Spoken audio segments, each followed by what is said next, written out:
कांग्रेस गुजरात में खुद को मजबूत करने की रणनीति पर काम कर रही है। पार्टी को राज्य में मजबूत बनाने की कमान राहुल गांधी ने संभाल ली है।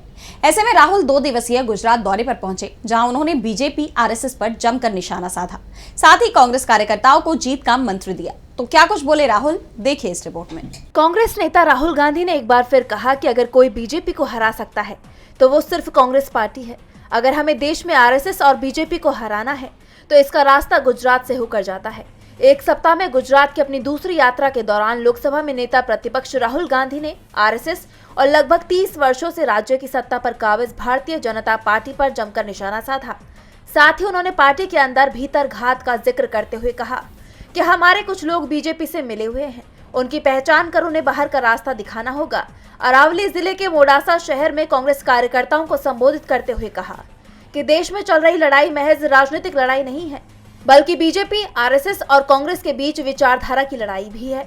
पूरा देश ये जानता है कि अगर कोई भारतीय जनता पार्टी यानी बीजेपी को हरा सकता है तो वो सिर्फ कांग्रेस पार्टी है।